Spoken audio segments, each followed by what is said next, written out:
Tell you, there's a lot of things in life that I want to be, and maybe when I was younger I did, but being a porn star isn't one of them. There's an NFL player, really good NFL player, that says in his next life he wants to be a porn star. Swifties are buying stuff, and the Cubs, the Cubs. Oh, that's all I got to say. Oh, the Cubs, don't at me starts right now.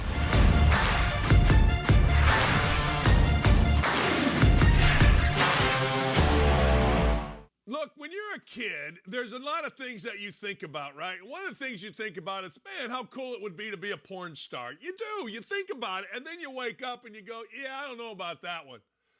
I don't know about that one. That life doesn't seem so great. There seems to be sex trafficking. There seems to be prostitution, drugs, STDs. And when AIDS came around, back when I was in college, the porn star dream most of us, well, maybe had, went south. We're like, yeah, I'm not doing it. And then, of course, well, I'm guessing the porn stars that you have to go porn star with probably aren't as hot as maybe in your brain you think they are. But, ladies and gentlemen, that hasn't stopped the dream of one young man, one terrific NFL player who's having a fantastic year. That is none other than Miami Dolphins' Tyreek Hill. Tyreek Hill says in his next life he wants to be a porn star when he retires from the NFL. Is porn stars becoming that mainstream? Let's hear from the goofy one. When you retire, you're going to be all over, huh? You're going to be on TV, everything, huh? Nah, when I retire, bro, I really want to be a porn star, though, bro. Like, dead serious. Like, you think I got that?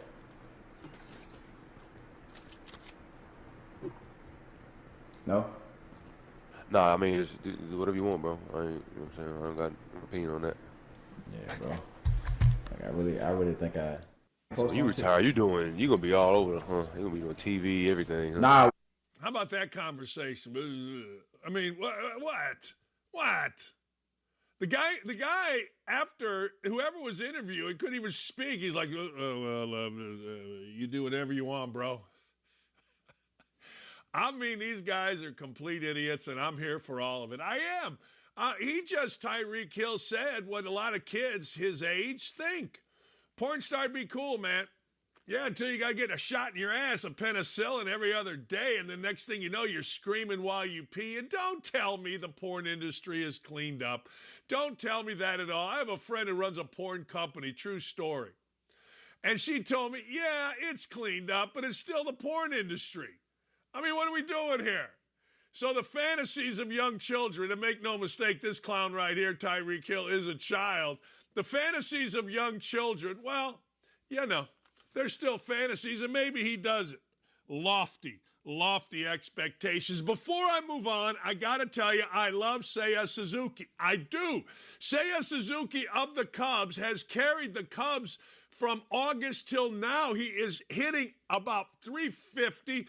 Only Mookie Betts has a better OPS since August. He's hit home runs. He's slugged. He's done everything you want. But last night he went Brant Brown on me. And those of you that are Cub fans know who Brant Brown is. You also know who Leon Durham is. He went, hey, no problem. We're going to get out of it in the eighth. 6-0 lead became 6-5. 2 runners on. Smiley on the hill. Little pop up to right. Suzuki waves off Bellinger. He's right there to make the catch. Ball is here. Boom, goes past him. Wasn't a hard catch. It was a pop-up. And I'm not going to lie. I dropped a mother F-bomb as loud as I could. It was reactionary. I know we're not supposed to swear because all of you... No, I swear. I swear like it's my J-O-double-B, okay? I dropped an F-bomb, an MF-bomb. Mother... So loud that Lee, who was sitting over there reading her book, jumped up. And she looked, and she goes, yeah, I see why. I go, Lee. Then they tried to say it was in the lines. I don't know what it was, but I love Suzuki. I do. Brant Brown was kind of a bit player when he did it years back, and the Cubs made the playoffs. But the Cubs had a 6-0 lead last night. And the best player on the Cubs since during the pennant race dropped the ball. I'm with you, though, Suzuki. You don't worry about it. You don't worry about it. We come back, and then he struck out in the ninth. But, hey, you knew that was going to happen because he was trying too hard. You can see he was swinging an outside fastball. He usually takes it to the right center gap. He was trying to yank it. All right. It's okay. We'll get this figured out. The Swifties are all the rage. The Swifties are all in on Travis Kelce. The Swifties are sitting around going, hey, look, this could be our new dude. I think this is our new guy. I think that we're going to love us some Travis Kelce. I do. Let's go. He's our guy. So what has happened is, well, you're going to see it right here, the Taylor Swift. You're going to see everything's up. Everybody's buying the merch. Sales of the Kelce jersey up 400%. He got over. Look at all this. 400% spike in jerseys. Podcast number 1 on Apple. 383,000 followers on Instagram. 24.2 viewers watch the first game. 63% jump in females. 3 times increase in Chief searches. 3 times increase in sales. More tickets sold in a single day since the start of last year. I mean, what are we doing? I mean, Swift, wow. Taylor Swift, you go, girl. I thought the Dakich effect was huge, as we have now made Fox number 1 in the world. But damn, Taylor Swift, wow. It's the new power couple. The power lesbian couple of Bird and Rapinoe is out. It was never a power couple. It was idiot couple. But now it's Taylor Swift and Travis Kelce. Now, they're woke as hell. They're ridiculous. And I don't really care about it. But I do like it. My man Mad Dog Russo. I love Mad Dog Russo. Mad Dog Russo is the most interesting radio host now that I'm not on the radio. Mad Dog Russo had things to say about it. Let's hear from Doggy. A little bit later on, I'm going to lead with college football today. I'm not into Taylor Swift and Travis Kelce, so try somebody else for that. I could care less. I don't care if I don't care if Taylor Swift's nude in a box. I'm not that interested. I'm sorry, I could care less against the Bears. That I can't buy. I'm more wrapped up in what the Bears are up to, and they stink, than I am about that. But anyway, regardless, as we move the program along. See, I can be into both. I'm into all three, actually. I'm into Taylor Swift and Travis Kelce. Why not? What's the harm? And I tell you what, by all accounts, Taylor Swift doesn't act like one of these women that's trying to be a dude. I mean, wants a WNBA if you want that. Taylor Swift's a lady, man. Taylor Swift's a polite, enthusiastic, talented lady that actually, there was video of her picking up for herself, kids. That's right, you swine that go around this earth throwing garbage everywhere. She actually took her cups and put it in the garbage. How about that? Got to be hard being Taylor Swift. Everywhere you go, you got zillions of people. You got to watch every word you say, every move you make. And you know what? I don't know if she can do better than Travis Kelce. I'm tired of Travis Kelce, but Travis Kelce and his brother seem like pretty good dudes. Look, I've had enough of them. People say it's jealousy. I don't know why that would be, but that's what they say. I don't care. I'm tired of the Mannings and I'm tired of the Kelces. It's just what I am tired of. I get overkill. I'm also tired of Chandler Jones. Like, you know what? The crazy guy, it's over for me. Rodman, crazy, all right. Birdman, crazy, all right. But the crazy, violent guy that's always whining, and Chandler Jones, I guess, of the Raiders, is that guy. He says he was hospitalized against his will. Chandler Jones is nuts. N-U-T-Z. And I guess we're all supposed to care. I don't know. I don't care. Am I supposed to care about Chandler Jones? What am I supposed to care about Chandler Jones for? You guys all act like we're supposed to care about these players. I don't care about them. They don't care about me. Why would I care about them? I mean, look, Chandler Jones says he was hospitalized against his will. He said he was hospitalized by, the Las Vegas Fire Department and transferred to a behavioral thing. All right. In the journal entries, Jones said that 5 to 7 Las Vegas Fire Department officials came to his front door, told me he had been put on a court order by the Las Vegas Police Department. I haven't done anything wrong. The police said people were concerned about me because of my posts online.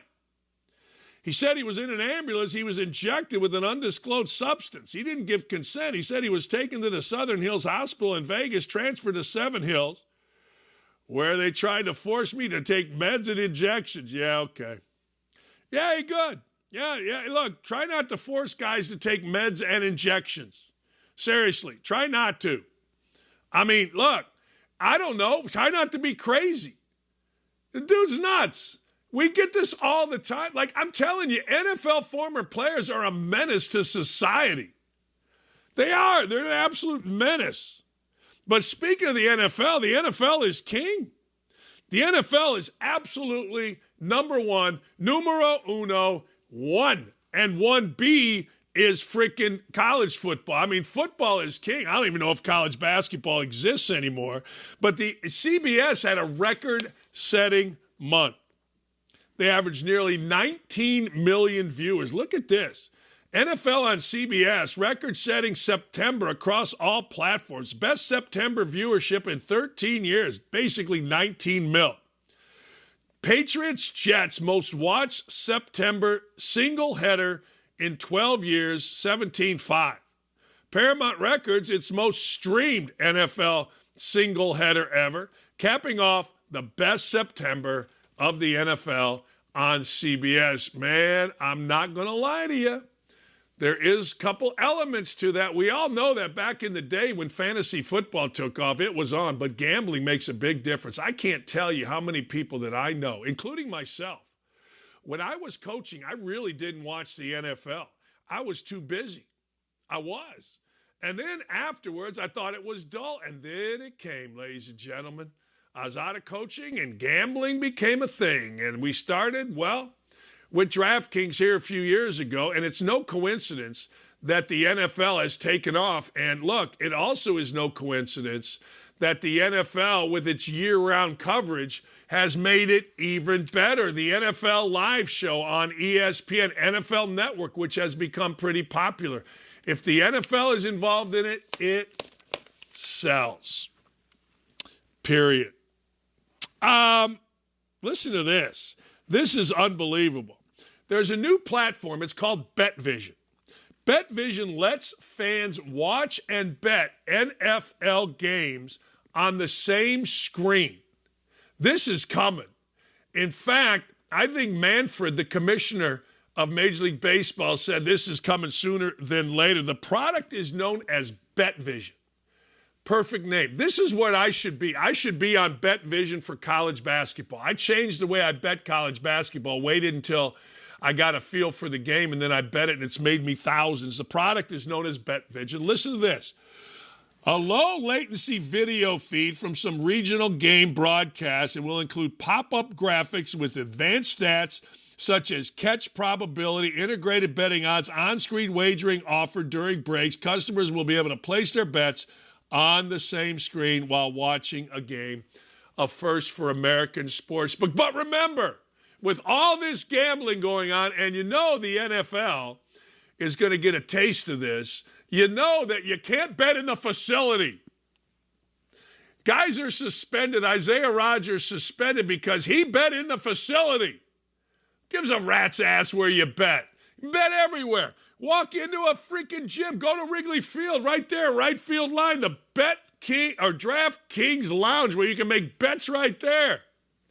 Just stop it. It's the Wild West. Keep it the Wild West and quit screwing around. I mean, seriously, quit screwing around. Look, if NFL players want to bet, don't bet on your own game. And Rodgers did. He's got to be suspended. But if they're sitting in the facility lifting weights, they just took a schwitz, and they're now they're sitting there with their buddy going, hey, who do you like, Duke or Carolina? Hey, you know what? I'll take Carolina. All right, I'm going to take Duke. Let's put on DraftKings. We'll do the same thing. We'll bet. Who gives a rat's whether it was in the facility or across the street? You can bet on your screen at home. I love it. I love it. You know, Philadelphia sucks. Yesterday, BLM rioters got mad about something stupid. Who knows? And at this point, who really cares? You know, they started rioting the Apple store. They started rioting all these stores. Anybody ever riot the work boot store? Anybody ever riot the hardware store where you actually got to go to work? Hell no. And of course, AOC said, well, people are just rioting to put bread on their table. My ass. These are fatherless criminals out there rioting. Well, guess what? That's Philadelphia. Democratic-run city. Democratic-run country, and we got crime out of control, but apparently people are too stupid to understand it, and it looks like they'll probably vote this clown back in. I don't know. But anyway, how about this? The Eagles Stadium is considered, ladies and gentlemen, I'm shocked here. The most dangerous stadium in the NFL, if not the most dangerous stadium in the world. Non-Gary, Indiana division. Philadelphia Eagles Stadium is the most dangerous in the NFL. Nearly half of females don't feel safe attending football games as violence continues to surge across the league. Really? I am stunned by this. I cannot believe this. I am shocked. You're telling me violence in Philadelphia is a thing. Oh, my God. You're idiots, Philadelphia. You guys are idiots in your BLM riots, and I'm tired of you. And it's time. I think it's time people start fighting back. I do. You can't just stand down. Apparently, there's no leadership in some of our, quote, communities. Apparently, fatherlessness that Tony Dungy talked about is real. I wonder how many of these idiots rioting yesterday had fathers, or I wonder how many are fathers. Yeah, I know you guys think we're not allowed to say that, but I don't care. It needs to be said. The breakdown of the nuclear family, home or fatherlessness in the African-American community is crushing the community, and anybody with a brain knows this. I mean, some Twitter goof, some Twitter white guy with a beard that's going to call me racist doesn't know it. But every single time I have conversations with my friends, Reggie Jones and others, it's like, hey, we got to get back to having a families. Got to get back to having fathers. I mean, if you don't understand that, that's on you. If you want to write that I'm racist for saying it, that's on you, but that's a damn fact. Just stop it. The Washington Commanders is a fitting name for oppressors. Native American group claims. Yeah, I'm tired of it. I'm tired of the whole thing. The Washington Redskins are never going to go back to being called the Washington Redskins. They may be called the Commanders, the football club. I have no idea.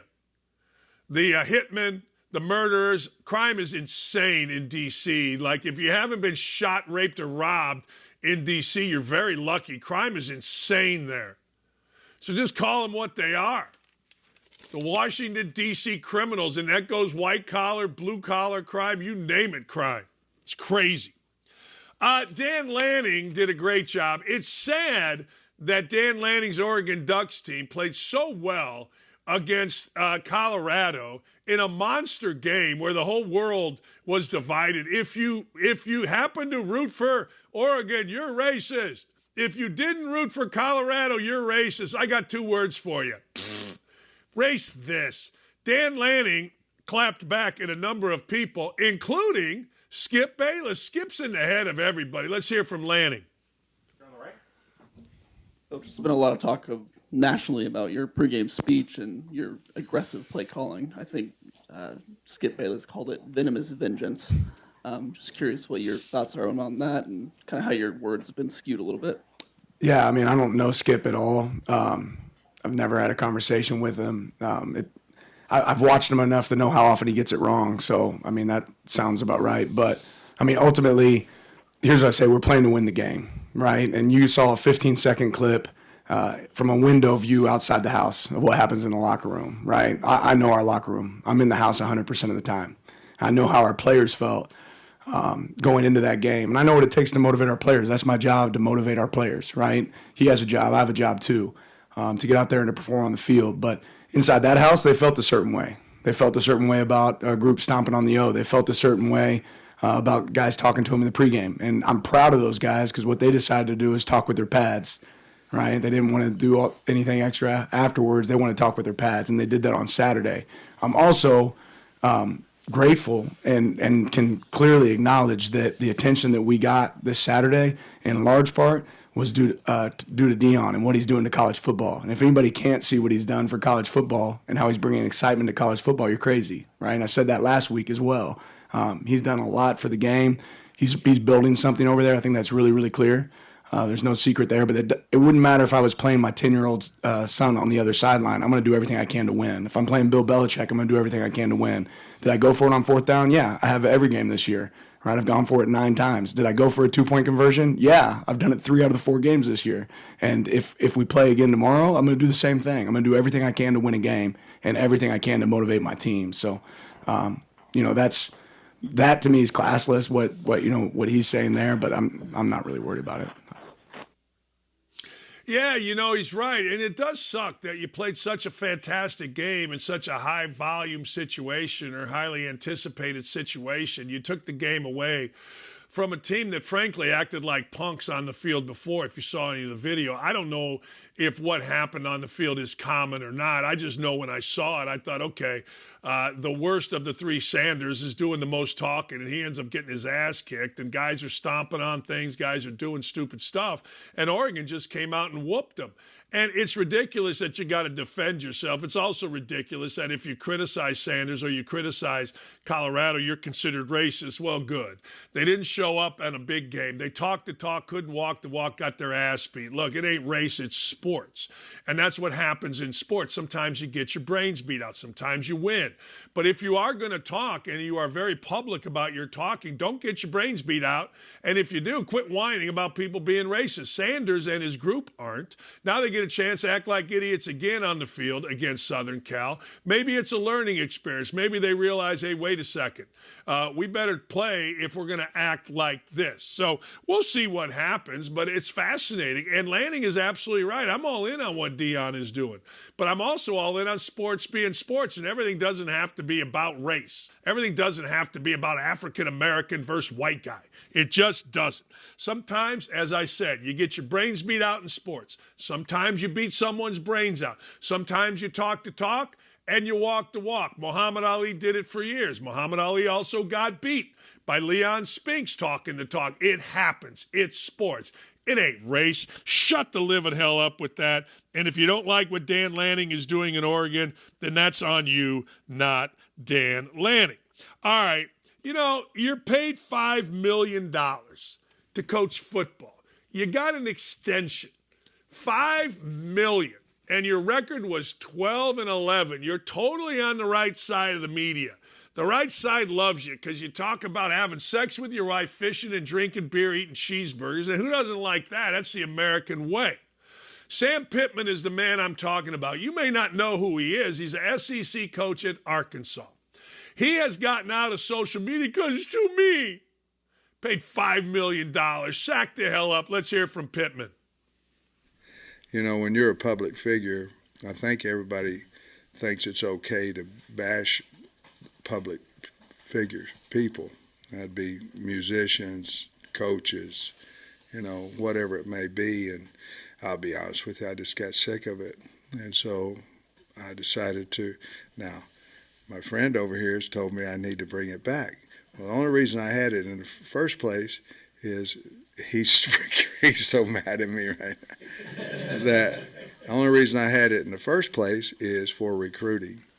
And I'm told it would do well for the university if I'd bring it back. I do not believe that you can hide behind a phone and address people as personally as what people do. I don't think it's fair. I don't think it's right. And I don't think it's right for the kids. I mean, I'm a counselor last week for my punter, for some O-linemen, for this. And that's, to me, that's not what it is for a bunch of people that's hiding to talk about you. You can't, as a coach, you can't have a political affiliation. You can't have a religious affiliation. You can't do anything, okay? Well, he's right about that, but, good for him if that's how he feels. I mean, it's a cesspool. It's a cesspool of stupid. But you know what? You can still have it and just turn it off. Like, turning it off is a problem, right? I mean, it is. It's a problem for me. It's a problem for everybody. I'm trying to make our show the most popular show in the history of the world. So I use Twitter as a vehicle, or Facebook or Instagram or TikTok or whatever. But he is right. But you know what? You don't have to look. You have some self-control. $5 million, 12-11 record. You ought to do whatever the hell the university says.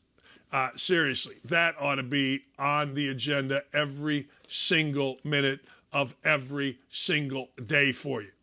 You should be kissing the backside of the entire Walton family. And if the front side needs kissed, well, maybe you got to do that too. I'm just telling you. Hey, we all know that Michigan State is a cesspool of garbage. We all know that the people at Michigan State, and I'll give Izzo a pass on this, are complete crapola. We all know the fans of Michigan State are insecure little twats. We know everything about Michigan State is awful. We saw it with Larry Nassar. We saw it with the media of Michigan State not having the trust of any of the athletes of Larry Nassar to go to them. You know, they're very defensive with the Lansing, whatever the hell the thing is, State Constitutional Journal or whatever. They're very defensive of their coverage of Larry Nassar, but they didn't break the story because no athletes there wanted to talk or trusted them. They went to the Indianapolis Star. Of course, the Lansing Beacon Journal bull crap didn't break the Mel Tucker story. Well, guess what? Mel Tucker and his peeps aren't messing around. Mel Tucker and his peeps are coming out firing. And I got to tell you, they ain't wrong here. Here's what Mel Tucker's lawyer said. He said very simply, Tucker is just a fall guy for the university's negligence. We'll say that again. And they're not wrong. The universities, the long history, which includes and predates the Larry Nassar matter. Let me say that again, which includes and predates the Larry Nassar matter, but which unfortunately has continued to taint the university's handling of this matter. They threw out Nassar. See, whenever Michigan State wants to act sanctimonious, you throw out Nassar and it's over. I did it to a rich alumni dude that sat next to the table. He was booing me. And I said something to him about it, and he almost puked himself because I think he might have been on the board of trustees. I'm not sure. But Mel Tucker is a pig. Mel Tucker is getting railroaded here. Brenda Tracy is certainly no saint, and she seems like she's a scorned woman, but hell hath no fury like a woman scorned. We all know this.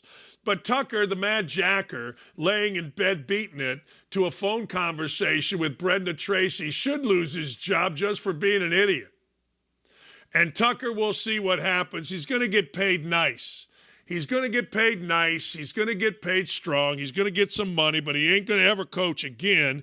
And ladies and gentlemen, nor should he. He's a horrible coach, a ridiculous human being, but it was a perfect fit. Because Michigan State's a horrible university with god-awful human beings. It is. You can debate me all you'd like, but anybody, anytime, anywhere knows the place is a cesspool of crap. And Tucker fit in perfectly. Now they fire him, and now Tucker is mad. What can I tell you? That's the way it goes. When we come back, Brandon Seiler, who was the best leader that I saw maybe ever.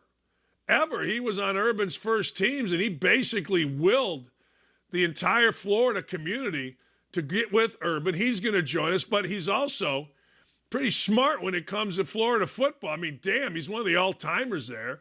Pretty smart when it comes to the SEC. Can't wait to talk to Brandon Seiler. He was one of my heroes. Be right back. Are you looking for the hottest sportsbook offers? At OutKick, find exclusive promos, expert picks, and the latest odds. Get in the game at OutKick.com/bet.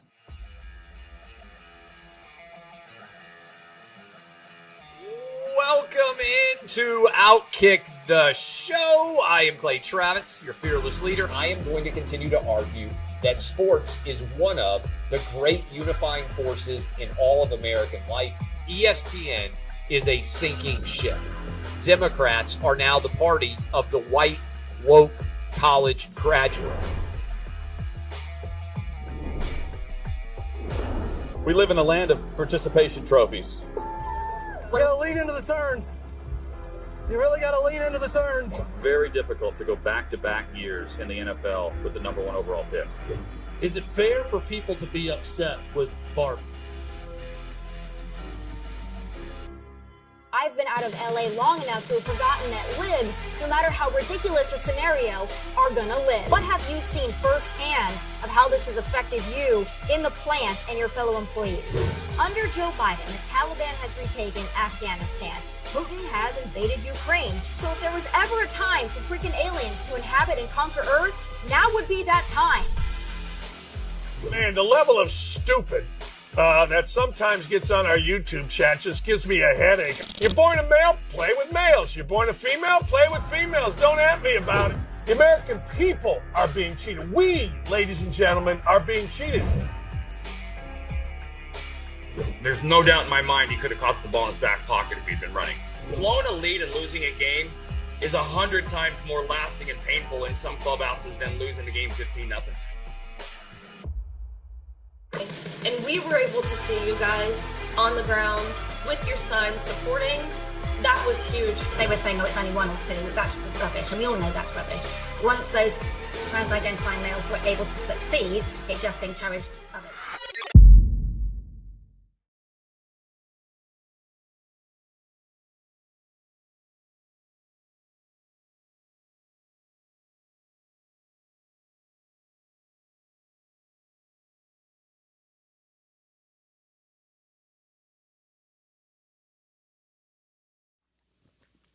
So I always liked Brandon Seiler. I remember watching Urban's first teams, and I'm like, this dude is a badass.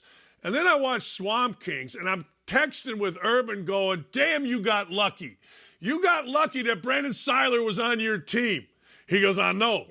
Now, the more I watched, and I watched, my wife's a coach too, Brandon. She's like a legendary softball coach at Syracuse and all this stuff. And we're like, damn, give us 100.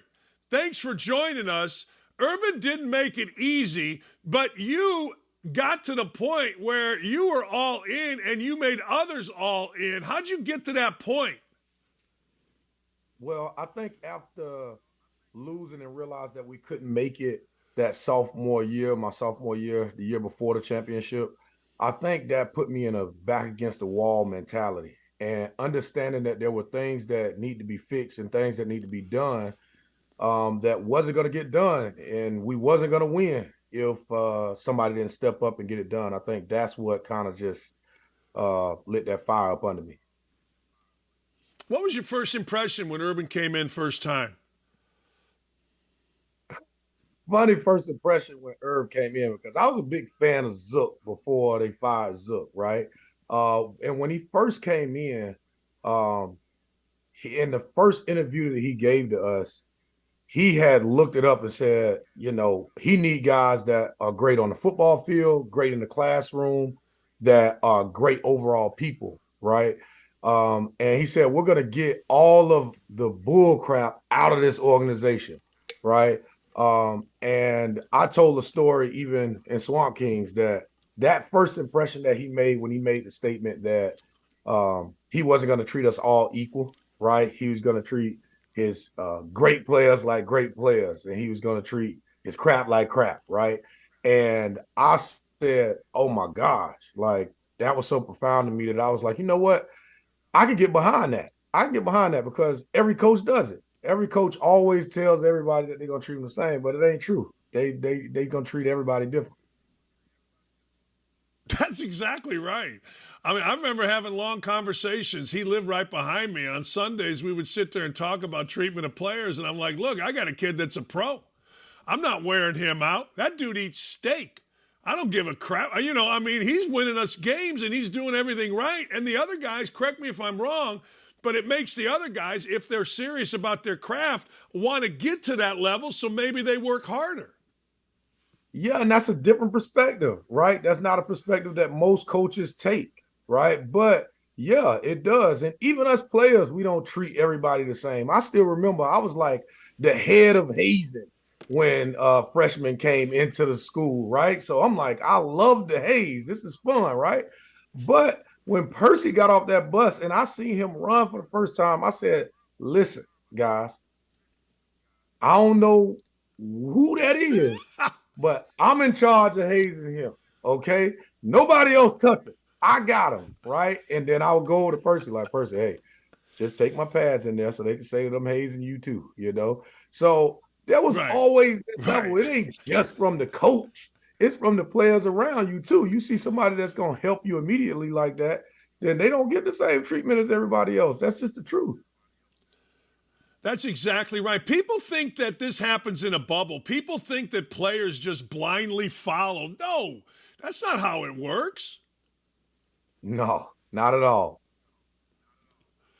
When you got to Florida, I remember talking to Urban, and he was choosing between basically Notre Dame and Florida. And he told me, he goes, Ron Zook's a great recruiter. There are great players there, and I don't have to go very far to recruit. And he's right, obviously. Talk about, if you will, the pride that dudes from Florida had at that time winning at Florida. I know you all weren't from Florida. Everybody wasn't. Tebow wasn't. Harvin wasn't, that kind of thing. But the pride the Florida guys had in getting this thing right. Well, Tebow was, right? And oh, that's right. That's right. Yes. Yeah. So most of our guys was from Florida. So you do have that Florida pride, but you will go out and go get the Percys, that's the best, the Derek Harveys from other places in the country. But when they get in, you want them to understand the culture around Florida and Florida football, right? There's certain things that we don't do. We don't lose to Florida State, right? Making them understand those rivalries, those in-state rivalries, and then understanding what the overall rivalries are in the SEC. You make them buy in and understand those rivalries. And that's the only way that you can get everybody on the same page is they got to understand why these are so important to you. And you're going to have guys up the road that are from Florida that you're going to have bragging rights for the rest of your life. Like we still kick it and hang out right now. And that's all we talk about is those games in those years. So I went to play 6 years in the NFL, and all my conversations are about Florida and Florida football. Isn't that amazing? Even, in the NFL and the NBA, guys just the rivalries in college are what you guys are sitting around talking about. NBA guys tell me this all the time. Yeah, it's crazy. Your goal is to make it to play professional, but I try to tell this to college kids all the time. Guys that's coming out and going through the recruiting process, going to college, these are some of the best years of your life, right? Like these are years that you're going to look back on when you're an old man or when you washed up and can't do it no more. Those are going to be the years. So that's when you need to be putting in the work. You need to be doing everything that you can do and just going all the way out and imagining somebody else on the other side of the country and making sure that that person in your imagination cannot outwork you at any given time. When you've done that, you've done everything that you can do to be the best version of yourself. And that's what you need to feel comfortable when you go out there every Saturday. I got to ask you, Harvin just came out and said he smoked weed before every game. Did he do that in Florida? I assume he did based on what he said. Did you know this? Guys have different routines, right? You have the guys with these certain extremes, right? Like he says that he smoked weed before every game. You have guys like Ocho Cinco that said, all I ate was McDonald's, right? You do have those extreme situations where guys can get away with doing whatever they want to do, right? Their genetics, their athletic ability has just taken them to that point. I think a guy like Percy Harvin should have been the best player in the NFL every year that he was out there. That's just how much I respect his athletic ability. That's how much I've seen him do. And I don't know, different people is different things for different people. For me, it's always been about working as hard as I can so that if I was ever to fail, I know that there's nothing else that I could have done that would have made me succeed. So that's the way that I look at it, and that's the way that I approach everything, even in business now. This is a bit old school. Do you know what Old English 800 is? Yeah, I know what Old English 800 is, yeah. Okay. Barely. Big Ten Barely, I'm not that old. That's what I'm saying. Big Ten Player of the Year in 1989. Kid named Jay Edwards, who won championships for us at Indiana when I was coaching at Indiana. I did not know this, but after our pregame meal, he'd go back and drink a big old English 800. And nobody was cooler under pressure drilling threes to win games, man. The dude was so you're right. I didn't know it. Coach Knight would have gone crazy. But, hey, look, everybody ain't a choir boy. Everybody ain't in church the night before a game. And everybody don't approach the game the same way, right? You have some guys in the locker room that put their headphones on, that straight focused and sitting there focused. I wasn't one of them guys, right? I felt like if I put my work in during the week, when it's game day, like it's time for me to have fun. Like I'm hanging out, I'm bouncing around. Even when we had a game against the Dallas Cowboys, and we were one of the first ones to walk into that new stadium, and it was sweet, right? The visiting team has to walk through a bar to get to the field, right? And I remember like it was a live bar, and they had like a rope up that separated the fans and us, and it was really good engagement. But I remember going out in before pregame, and grabbing a guy's beer, just having a little bit of it, giving it back to him, and then running out on the field, right?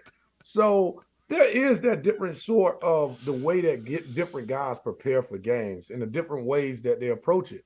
That's not saying that one way is better than another, right? Because you can have a guy that sits in the corner and concentrates and does nothing but just makes himself nervous because he's thinking about all these different scenarios. And then when he gets out there, he fumbles and he doesn't do his assignment. So you got to learn that, if you got into each one of these locker rooms, there are so many different ways to approach the game. There's so many different ways that different guys approach the game that there's no one way that's right. All right, I just watched, because, two questions. One, how crazy were you all off the field? On a level of 1 to 10, how crazy? Probably 11. Yeah. But listen, that was our lifestyle then, right? We were young, we were kids, and I tell people this, right? It's probably like that for football teams on most big universities, right? That they would tell you the same thing. Yeah, we were wild and crazy. They're going to tell you that. The problem is when you start winning a bunch of games and you also have that spotlight on you 24/7, now it's going to be more prevalent, right? A team that wasn't winning games and was doing the same things or going out, being wild, like they didn't get that much attention because nobody cared about what they were doing, right? So because we were playing, we were being wild and crazy and also kicking people butt on the football field, that's why the attention came to us. You know what I'm saying? Yeah, no, I totally get it. You guys famously whooped ass. I mean, let's be honest, that's what you did. Now, I'm watching Colorado, and I see Silo Sanders telling we're going to kill you, blah, blah, blah, blah, blah. I've been in a basketball court. That's all we ever did was talk, but it wasn't like football. You could literally die. I've always had more respect. Basketball, we just talk, right? We're playing in our underwear. Dudes talk, act tough. Okay. Football, is what Colorado's guys did on the field before Oregon normal? Yeah, pretty standard. I mean, I think that anytime, especially you have a big matchup like that, you're going to have trash talk, especially the day of the game. I remember one time on the field, I went to UCF's dorm to visit one of my friends, and the running back was there, and they was all hyping him up because we played UCF that championship year. And got me so upset, I asked him to come downstairs and do one-on-ones in the grass, right? And I didn't talk to him again. I hadn't talked to him again or seen him until we got to the stadium, to the Swamp that day against UCF. And I remember as soon as I walked into that stadium, the fire that was burning, and I was yelling at him from the top of the stadium all the way till I got to the field to try to get him even before the game. I went over trying to go body slam him before the game, and they had to pull me back and push me into the locker room to go get dressed. But that's the kind of thing that happens. Football is exactly that, right? It's the trash talk. It's the camaraderie. It's the emotion and the passion. I think that is exactly why everybody loves football. That's the difference between football and a lot of other sports. It's because you do have that element. And the fans buy into it. They do the same thing in the stands. You're totally right about that. They do the same thing the next day. I want to ask you one kind of serious question. Aaron Hernandez, what did you see? Like the way this whole thing played out, and what did you see while you were playing with him, when you were with him? So we recruited Aaron Hernandez in my year, but I went pro the year that he actually came on campus. So we recruited him. I saw him. I can't speak into his situation personally, just because, you know, he has a lot of guys that played with us, that was with us, that, you know, had really good relationships with him. And that might be the reason that a lot of the guys, you know, not knowing exactly how far the documentary was going to bash him and go into that whole situation. That was a lot of the reason that some guys decided not to do it. So, I can't speak much into it because I didn't have that much of a personal relationship with Aaron. Before I let you go, you and I were talking off air, and I mentioned that Urban, I had texted Urban you were coming on and how much he loves you. What does Urban mean to you now that you're older? You know, you look back on things. What does Urban Meyer mean to you? I mean, Urban means the world to me, man. I love Urban, and I've always loved Urban. I think, you know, the way that he's done things and what he's done kind of speaks for itself. Like the end and the ending of the story is not that, right? He went to Utah and took them places that they never could go. He came to the University of Florida and rattled us off 2 national championships in 3 years. He went to Ohio State. I think took them on an undefeated season and then won a couple championships there. Like, he is who he is. You know what I'm saying? Like, he's going to push you and get everything out of you.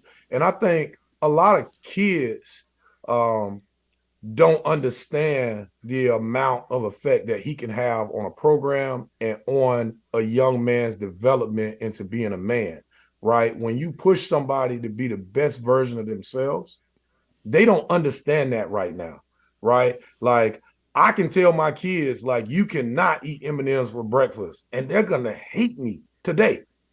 But later on, they're going to understand, you know what? He was doing that because he didn't want me to have all these cavities in my mouth and all of that. I think that is Urban Meyer.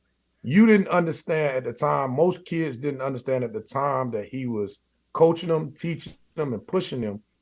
They looked at him as somebody that was a disciplinarian and, you know, didn't like it as much. But I think as we grow older and become adults, we understand the type of discipline that he installed in us is the same type of discipline that helps us to be successful as grown men. That's well said. Last thing before I let you go, Billy Napier in Florida, where you see them? What's your take as an alum?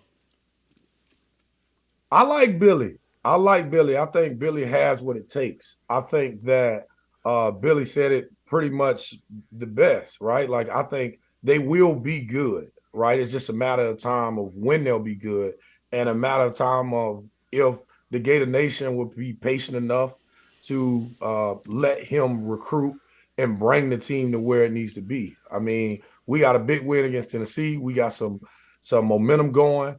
I'm behind them 24/7, and I'm all about the Gator Nation. So I think that we're on the rise, and we're going to get back to where we was at one point in time.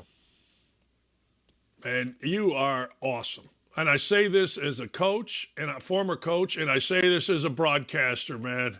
That's great having you on. I hope you'll come back when the season keeps going on, and we'll just talk football. We won't talk anything else, just football. But I'd love to have you back on. Well, I appreciate you for having me, and trust, I'll be on. You just let me know. All right. Thanks, Brandon. That's the star of Swamp Kings. And I got to tell you, as a coach, that's a guy you want to come in and take as you're in your program. Like, wait a second, this guy's all in. Now, you got to be a hell of a coach to get that man's respect. But once you got it, he was a leader, big-time leader, and won national championships, 7th-round draft choice, played in the league 6 years. Are you kidding me? And you can tell, I always say, man, you can't get anything done without enthusiasm. And the boss right there gets it done with enthusiasm. That was a lot of fun for me.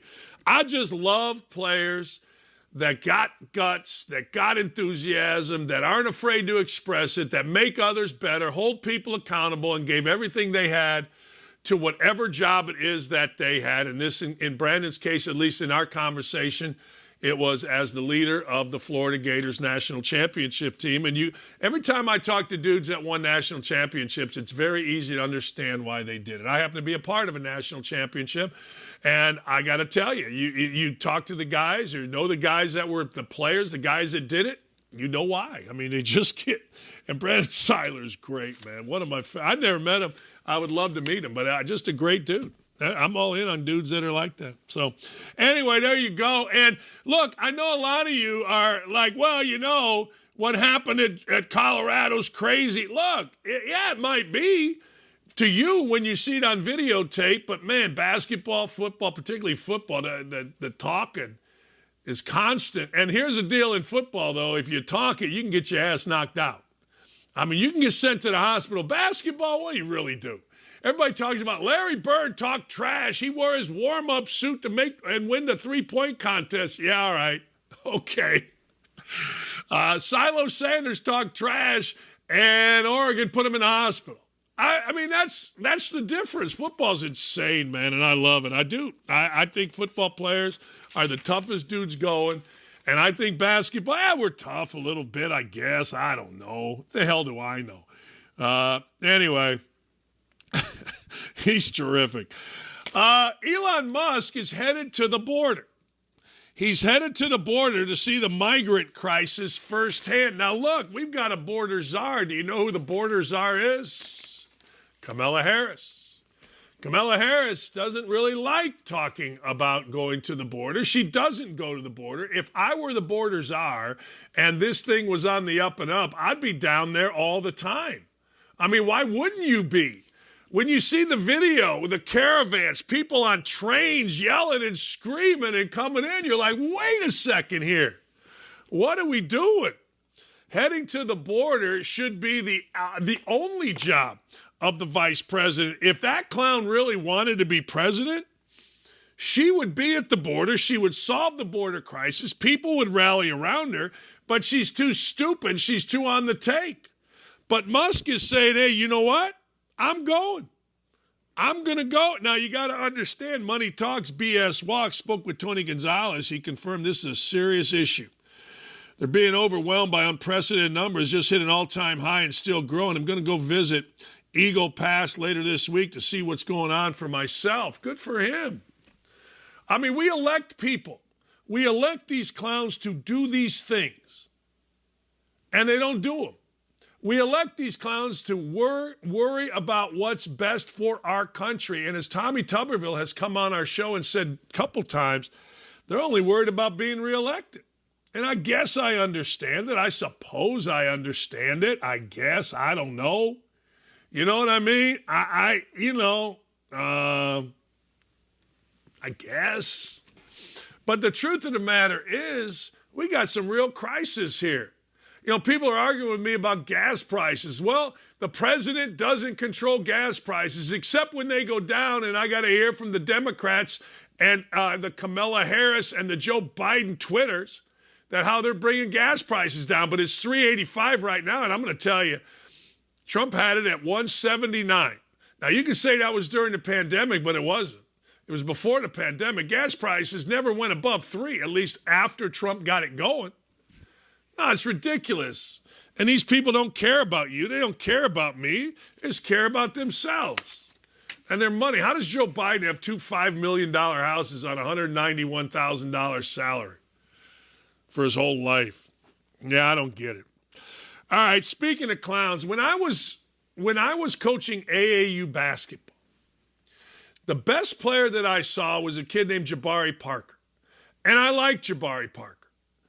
He and his buddy, Thomas Hamilton Jr., Thomas Hamilton Sr., was one of the most talented players. I don't know if he's dead or not, but he's a big fat dude that played at Westinghouse. And these kids were incredibly entitled, but I liked watching them play. They were kind of fun. And then I really started watching Jabari Parker play. And I remember telling Krzyzewski and you guys are getting a pain in the ass. Jabari Parker came to Duke, never won nothing. I think they lost to Mercer, and away he went. Didn't play defense. I actually made fun of him on a broadcast at ESPN because I didn't respect him. I think he was the second pick in the draft. He had second pick talent. but he didn't care about nothing but Jabari Parker. He was Joe Biden and Kamala Harris before Joe Biden and Kamala Harris were in office. Turned out to be an NBA bust. But, all right, he's still making money. And now Jabari Parker is going to go play overseas. And like every other guy that gets ran out of the NBA and goes and plays overseas, Jabari Parker is now bashing the NBA. Now, you got to understand something. Jabari Parker got fat. Jabari Parker got hurt. Jabari Parker never was interested in doing anything other than making a few baskets. But Jabari Parker says, hey, I want to be part of something legitimate. Really? Oh, okay. I want to be part of every game matters. Sadly, the NBA is a business, and there are 10 to 12 teams that try to win every game, and the other half try to get the draft pick. Where does that leave good players? You either have to be super good or bad to lose games. It's no excuse to see DeMarcus Cousins, Dwight Howard, John Wall, guys who are potentially going into the Hall of Fame, seeing those guys not have a job. We are seeing the league getting watered down, unfortunately. Really? Really? I mean, the one guy that should not say this is Jabari Parker. Jabari Parker had more talent than any guy I saw, and I saw a lot. The best players I saw in high school, two of them, Kevin Garnett and Allen Iverson. When I saw those two in high school, I called NBA teams. When I saw Jabari Parker, I thought talented, but don't be around him. Don't. Do not. And if the NBA is legitimate, he's about ready to find something out. He's about ready to find out in Barcelona. FC Barcelona is where he's at. He's getting paid a lot of money. Getting ready to find out. He takes his little act there, doesn't defend, doesn't play, gets fat, gets hurt. His ass is going to be home on the next flight. European basketball is no joke. NBA players are a joke. We'll be right back. Looking for the hottest sportsbook offers? At OutKick, find exclusive promotions, expert picks, and the latest odds. Get in the game at OutKick.com/bet. Folks, TikTok serves us the dumbest filth the interwebs have to offer, and at this point, I think people just make up mental conditions or identity delusions to go viral, like this woman who is patting her soon-to-be ex-husband on the back for being supportive of her newfound gayness. Watch. Early this year, I came out as gay to my husband, soon-to-be ex, and he had the sweetest and most amazing reaction, and this is what he said. What did you say? I said that I was so proud of you, and that was the bravest thing I've seen anyone do. And now we are going our own separate ways, and we're about to put this house on the market, and that's all she wrote. Be like my ex-husband. Be that good of a person. So, I don't know that woman or that man, but by the looks of him, the hostage look in his eyes and the sounds of her, I would venture to guess he's not necessarily stoked about his wife being a lesbian, but just rather happy he can leave her and have a socially acceptable excuse beyond just her baseline annoyingness.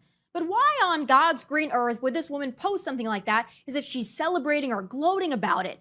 Furthermore, I hope she doesn't get a dime in the divorce because she misled him. He should honestly cite fraud and take possession of whatever she has of value, which doesn't appear to be much outside of maybe that sterling silver on her nose ring. But anyway, not the point. The point is, we have entered into a weird space in 2023 I really can't even keep up anymore.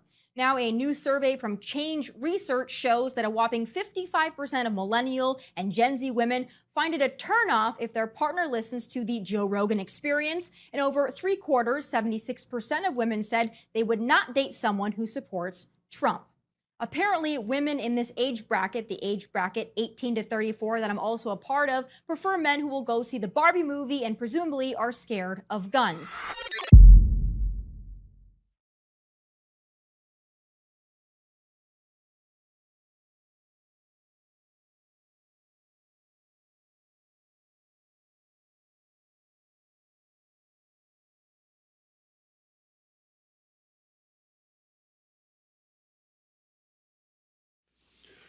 Hey, welcome back. Top news of the day, and it must be a slow news day because the top news is Tyreek Hill.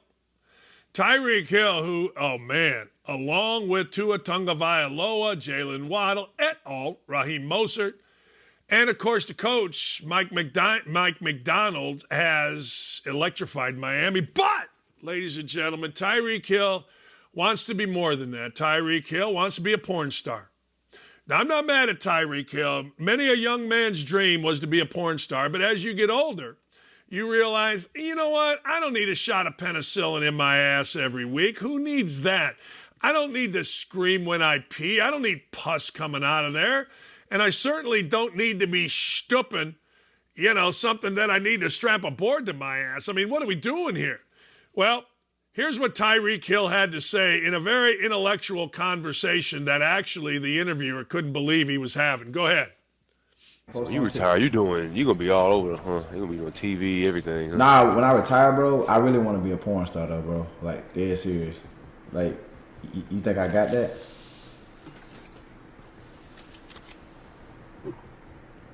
No? Nah, I mean, just do whatever you want, bro. You know what I'm saying? I don't got an opinion on that. Yeah, bro. Like, I really think I... When you retire, you're going to be all over, huh? You're going to be on TV.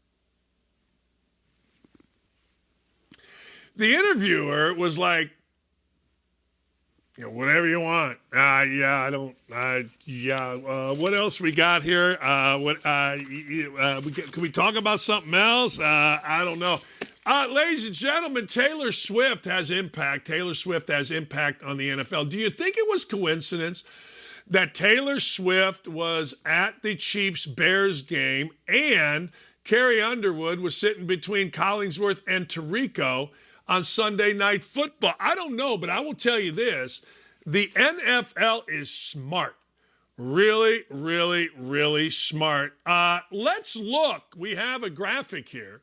Let's look at the impact that whatever they're doing, Taylor Swift and Travis Kelce, look at the impact that the Swifties have had on Travis Kelce. 400% spike in Kelce jersey sales. Podcast now, he and his brother ranks number one on Apple. 383,000 Instagram followers has pumped up Travis Kelce's Instagram.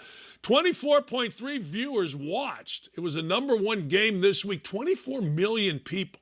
That's not quite 10% of the country, but it's more than 5.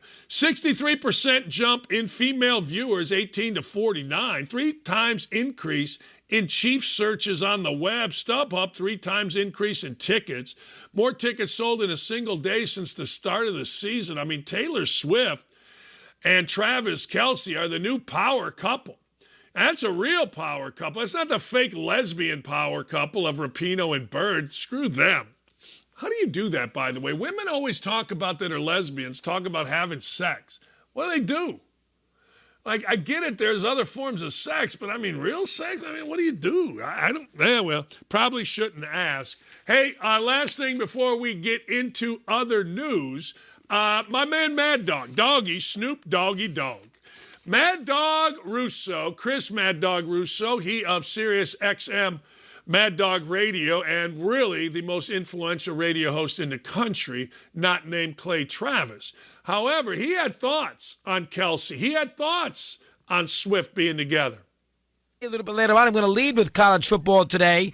I'm not into Taylor Swift and Travis Kelce, so try somebody else for that. I could care less. I don't care if I don't care if Taylor Swift's nude in a box. I'm not that interested. I'm sorry, I could care less against the Bears. That I can't buy.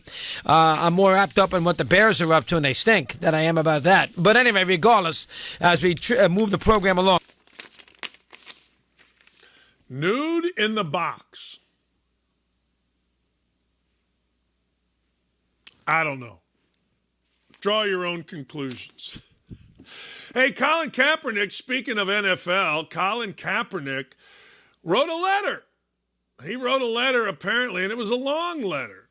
And it was actually edited for Colin Kaepernick because I don't care what you all tell me. I've heard Kaepernick speak, and he ain't very bright.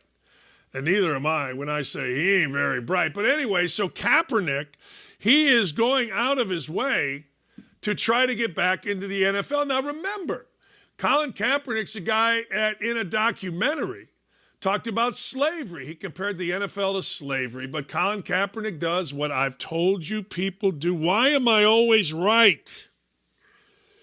He tried to take that Nevada degree and he tried to take that martyrism for a spin, and it worked, and it still works to this day. I would guess if Colin Kaepernick was in an airport, people would flood him. I would guess if Colin Kaepernick showed up at St. Elmo's downtown Indy, people would probably flood him. And that's what he's looking for. But I got to tell you, I think the money train has run out. It feels like it has, according to J. Cole. We had a guy here in Indy who apparently was the basketball writer named J. Michael. Apparently J is the way to go. J. Dakich, my middle name is John. So I should go with J. Doc. Idiots in this world. But anyway, J. Cole released a letter that Colin Kaepernick had sent to the New York Jets. And he wants to be on the practice squad. Hey, I'll help your team get ready every week. There is zero shot I want that guy in my locker room. Zero. Call me any ist you want. A Kaepernick-ist, a racist, a sexist, a misogynist. Call me any ist. I don't want him around my team. Period. I don't want him around. He couldn't play. He got benched for Blaine Gabbert. Then he started kneeling, which, hey, that's your thing, that's your thing. But could you imagine that guy around a team now? That would be the most divisive thing. And you could probably include Tebow in it. It's really no difference. Everybody lost their mind when Tim Tebow knelt in prayer. That was like horrible. But Kaepernick on your team would make you put back things you never stole. Can you imagine sitting there and having listened to this guy? Can you imagine having to sit there and saying, oh, man, yeah, tell me about it, Cap? And you realize if you have any brains at all and you're not just a sycophant follower, you realize that Cap's really a dumbass. It's really stupid. I hate to say it, but he's really stupid. I mean, I watched that documentary on him for about 20 minutes thinking, because I had heard all this, that I was going to hear from the Messiah, that I was going to hear from this deep guy. Not as deep as a kiddie pool, this guy. Get him out of here. Get him out of here. Colin in black and white. Yeah, okay. I got two words for you. Bah! Some running back named Quishon Judkins is mad at his team. Raise your hand if you know who the hell Quishon Judkins is. He apparently is a star running back for Ole Miss, Lane Kiffin's squad. He's ripping on his teammates. He appears to send a message to his offensive line. He's had a slow start. I'm the best player in the country, but if someone right next to you or in front of you isn't doing their job, that's all I need to say. If someone right next to you or in front of you isn't doing their job, really, Quishon? Man, hey, Quishon, how about you shut the living hell up, quit whining? You know what Quishon, I'm sure, is going to say? Well, it's not me. Quishon is an idiot. I'm sorry. When you take shots at your offensive line, then you are an idiot. He led all running backs in the SEC in yards and touchdowns. He was first team. Now he, in 4 games, has rushed for 200 yards, 4 scores. And Quishon ain't happy. And if Quishon ain't happy, ain't none of us happy. All right? You can be the best player in the country, but if someone next to you or in front of you isn't doing their job, then it does no good. All right there, Quishon. You go. Yeah, you go, man. We all must, it's Quishon's world. It's Quishon's world, and we all are just living in it. He's a little fella that can run the football, but apparently the big fellas aren't helping him. Now, okay, Quishon, let's make damn sure we acquiesce to Quishon. I tell you what, Joe Biden, there's a saying about Joe Biden. And it came from the do-nothing president, President Barack Obama. And it went like this. Never underestimate the ability of Joe Biden to F things up. I got a dog. Most of you got a dog. Does your dog go around biting people? Does it? My dog doesn't. My dog never will. I had a dog once, a Cocker Spaniel. It bit my son's face. That dog was at, quote, Grandma's farm the next day. We ain't having that. Not having that at all. Lula's sitting right over here. She ain't biting nobody. And if she does, she's going to, quote, grandma's farm the next day. But Joe Biden is an idiot. Joe Biden and his peeps can't even keep their dog named Commander. This is the 11th incident that this dog has bit people. A Secret Service agent has after 11, he's got to go to grandma's farm. These two idiots can't even keep a dog in check. A dog. A D-O-double-G. A dog. They can't figure out how to get a dog not to bite somebody. I'll tell you how you get a dog not to bite somebody. You get a choker collar. You get something. You smack. You do whatever. But you don't let a dog go around biting Secret Service agents and other people. And if you do, somebody should arrest these two because the dog is a menace and they're the owner. It'll never happen. People will make excuses for it because people are stupid. She's a dog, a D-O-double-G, going around biting people. All right, if that's what we're doing. But I go back to this. Never, ever, ever underestimate the ability of Joe Biden to F things up. Hey, I'm going to get into What the Hell Wednesday, but before we do, don't forget about PointsBet. Go to pointsbet.com. PointsBet, one of our sponsors, and we thank them for that, but even more than that, it's easy. And they will help you up to $1,000 correct your own mistakes. Now think about this. At PointsBet, they have forgiveness. We're all about forgiveness. If you are a new user, which I just became, you get up to $1,000, ladies and gentlemen. That's right, $1,000 in forgiveness. Make a bad bet, they'll forgive it. They'll replenish up to $1,000. That's right. That's new users at PointsBet. Put in a little bit of money. Have a little fun. Don't be stupid. And if you have a gambling problem, call 1-800-GAMBLER. But that's what PointsBet is. And we're thankful for them. We use them. We like them. Get up to 1,000 in second chance bets. All you got to do is go to OutKick.com/bets. Shall we continue, ladies and gentlemen? You know, the kids with lists all talk about it being cringe. You're so cringe. Yes, I'm so cringe. Yeah, I don't know what to tell you. But these things here make me cringe. They do. I'm sorry. But when I see these videos, they make me go, what the hell? All right, let's go. Number one, What the Hell Wednesday.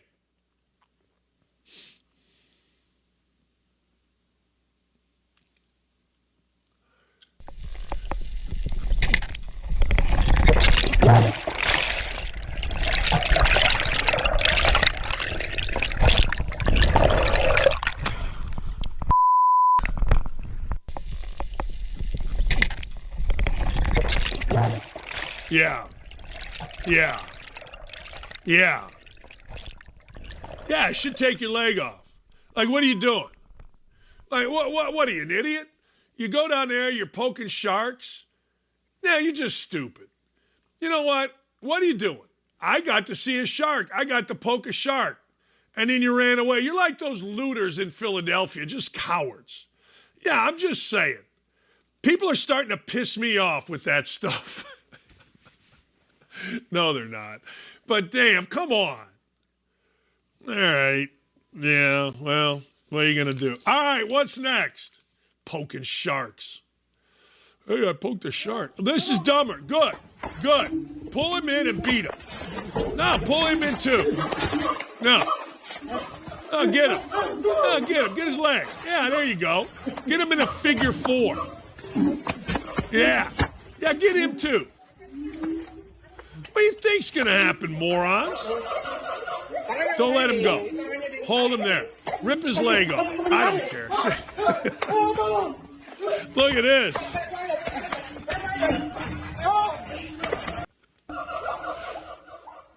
Oh, this is quick. Oh, that's quick. I mean, you're messing with nature.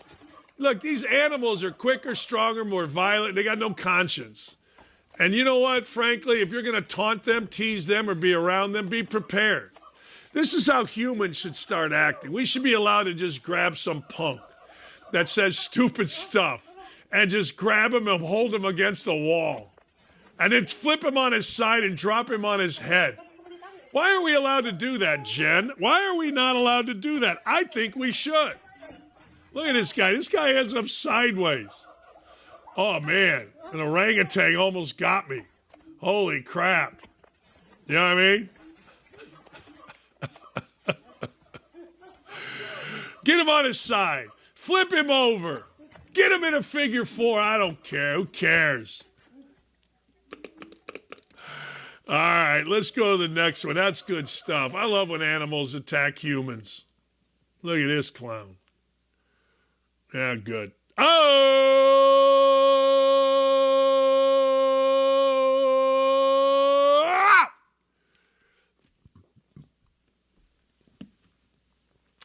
You know, I don't get out much, so I don't see these guys anymore. But I remember when I was traveling a lot, you'd see these goofs. And I don't want to see anybody have to do that, though. I'm sure this guy's uber talented, albeit uber stupid.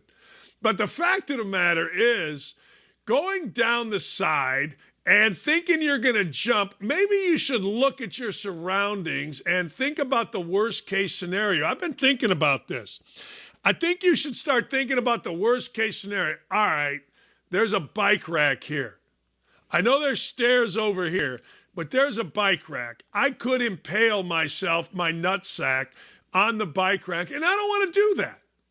So if you think about it, if you look at it, then chances are you're probably not going to end up. Now, I don't know if this guy got hurt or not. See, Ryan and Dylan are nice guys. They want to make sure in all of these that people don't get hurt. I mean, you're hurting a little bit, but you're certainly not hurt. I'm not that guy. I ain't mad if this guy gets hurt. I'm not. I'm a bad guy. So what? All right, what's next? Oh, son. Oh, my God. Mid, you alright, bro? Oh, my God. Son. Mid, you alright, bro?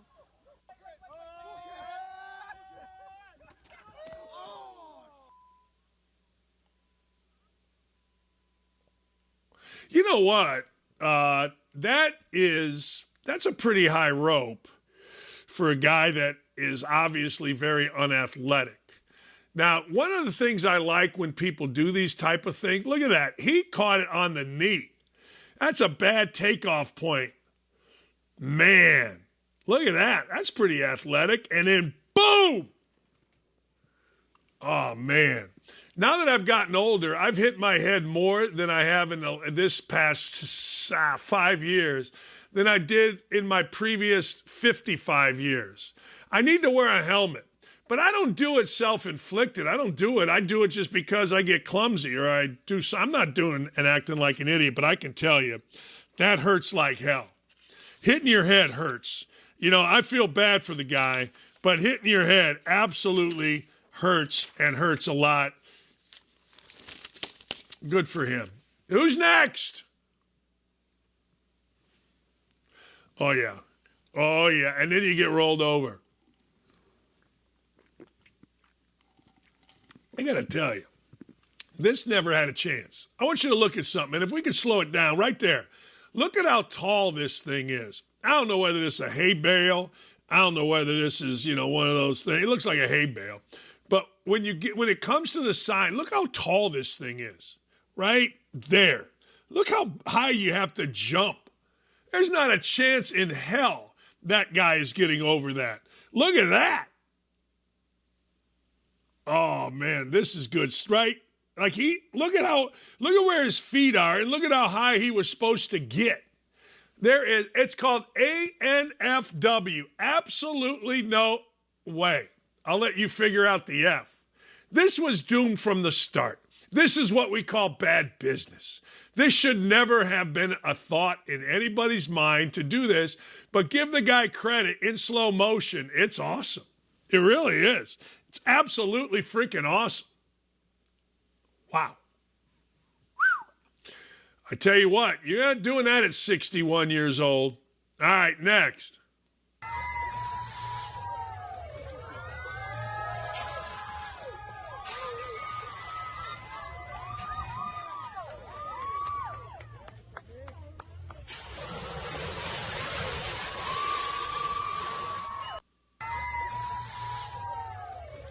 Why?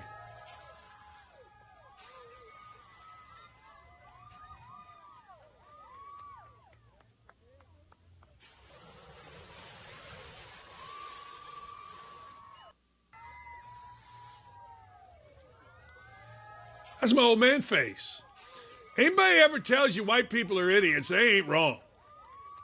I mean, what in the hell are you doing? Why would you set yourself on fire at your wedding? Again, worst case scenario, maybe it's not fire, but it sure looks like fire. I think it's fire. I mean, look at this thing. Is that fire? That looks like fire. Hey, look, here's what we're going to do. We're going to get married in hillbilly heaven here. There's going to be all kind of campers and stuff out there. And, you know, one of the things that you got to do here at hillbilly heaven is, well, you got to set yourself on fire. And if you want to have a wedding at hillbilly heaven, we can accommodate that for you. Certainly, there'll be pork rinds and pickup trucks and, of course, the obligatory camper. However, you got to do your part. Get your wedding dress, get your tuxedo, and get ready to be set on fire. That's what we do here at Hillbilly Heaven. The world is insane. And I'm here for it. You know, I am absolutely 1,010% here for all of it. I am. I'm here for all of it. All right, couple of things that I did not get to that I want to get to. Hey, good news. Bronny James, LeBron James' son, he had the heart episode. He's going to be back.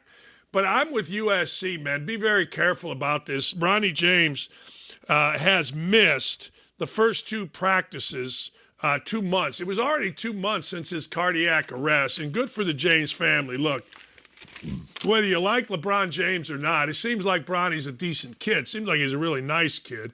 And you don't want to, I personally don't want to see anybody, nobody, battle heart issues. We had a kid die at our team camp. And anybody that's ever had or been through anything like that, you know it is awful. And thank goodness Bronny James is apparently fine, and he will apparently play or not play. I just like the fact that the kid is okay. And you know what? At the end of the day, that's really all that matters. Hey, most of us believe, ladies and gentlemen, that Biden is, well, hiding UFO information. Now, here's what you got to understand. Not only do they believe that Biden is hiding UFO information, they don't, the American people, believe, listen to this, that Joe Biden can help us and be saved from aliens. They do, however, believe that Donald Trump, ladies and gentlemen, can save us from aliens. I want to say that again. This is an actual conversation that we are having in and around the country. Is the government lying to us about UFOs? The answer is yes. If you've watched any documentaries on UFOs, you understand this. You know, frankly, that everything that the presidents get is classified when it comes to UFOs. And they don't get everything. They are not allowed at all to talk about the classified information, and the folks in charge don't give them all the information. So yes, Biden is not being forthcoming. In this case, I don't blame Biden, because frankly, what are you going to do? You shouldn't. But I don't think anybody is going to save us from a UFO invasion. I think, and I go back to this, never underestimate the ability of Joe Biden to F things up. I believe Joe Biden would F this up monumentally. I think Trump would at least try, fight, have a plan. I think Biden would figure out a way for he and his son to make money. Maybe that's cynical. Maybe that's not, but it's what I believe. It is. All right, ladies and gentlemen, when we come back, I'm going to get into coaches losing the locker room. That's right, coaches losing the locker room. Robert Saleh, who I told you couldn't coach blind turkeys to what? Say it with me. Take a dump, is in danger of losing his locker room. Let's talk about it right now. Zach Wilson is the quarterback. By all accounts, if you believe reports, I do and I don't, depends. The defensive players are like, hey, this guy Zach Wilson is killing us. He's killing our soul. He can't play dead. We're out there busting it. He's out there sucking it. We look like we can't play because he can't play. Isn't it amazing? I always say this, and people get mad at me. Don't mess with winning. And winning is really hard, and it can turn on a dime. Let's discuss the Jets. The Jets get Aaron Rodgers. Everybody's happy. Oh, my God, what are the expectations? Maybe not Super Bowl, but certainly get to the conference final, the AFC conference, the final, the championship game of the conference. All right, it's hard. People need to be healthy. 4 plays in, Rodgers done. A complete 180. Now you've got a team in turmoil, a coach that looks like he doesn't know his backside from his brain. Next thing you know, Joe Willie Namath is just crushing souls. And to solve the problem, Trevor Seaman has been signed. He played with the Jets. They like him. They know he's a smart guy. Trevor Siemian, whatever the hell his name is, the Northwestern grad, played with the Broncos. He's an experienced, good dude. He's 31 years old. And now he has been signed to cure all ills. Don't at me. Don't say he's not there to cure all ills. You got a problem in the quarterback room. You got a problem with immaturity. You got a problem on your team. You bring in a guy, a.k.a. like this guy, to cure ills, to make the quarterback room better, to put people at ease, to give stability, smarts, veteran leadership. Hey, is it going to work? How the hell do I know? But I do know this.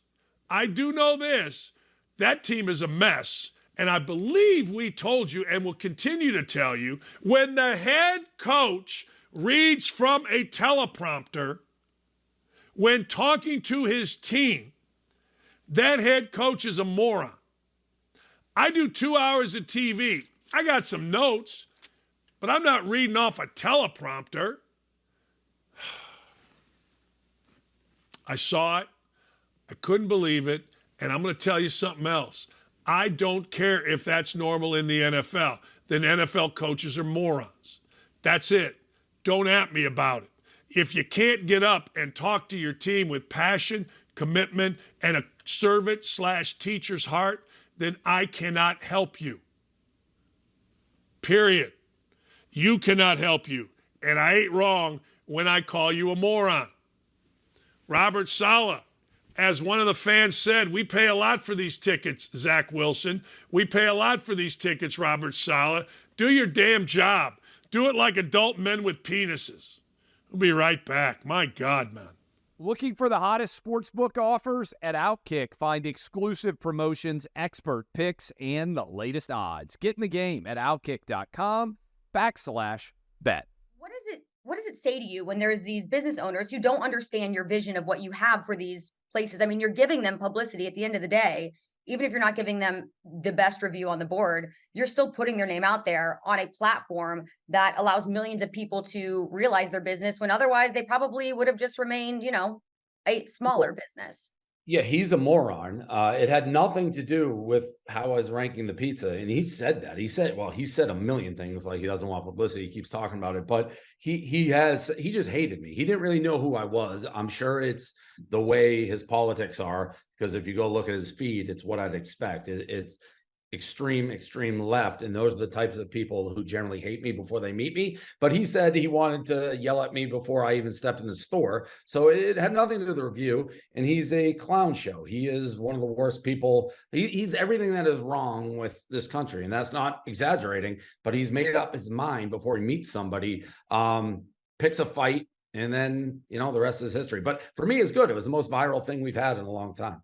Yeah. And have you had any other pizza owners from places you covered in the past reach out to you and say, wow, we can't believe this guy? Like, look at the great things that you've done for our business because of the One Bite Pizza review. Yeah, that's the thing that's crazy. There's a lot of things that people could cherry pick that people have said about me that be like, oh, he's a bad guy, this and that. Pizza and small business is not one of them. That pretty uniformly across the board. People like Dave, very good for pizza. He's very good for small business. It's how we're doing this pizza fest. Like we get places that would never do it, but it's like we like I did an interview with Lucali, which is one of the most famous pizza places there is.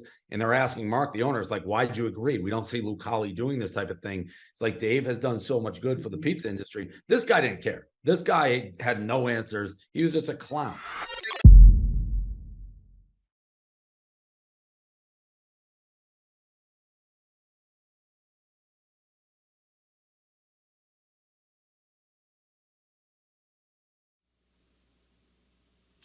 I want to go back to something I talked about earlier. The beloved Chicago Cubs last night were up 6-0 on Clay and Dylan and Ryan and all these guys in Nashville's Atlanta Braves. They were up 6-0. They're in a pennant race.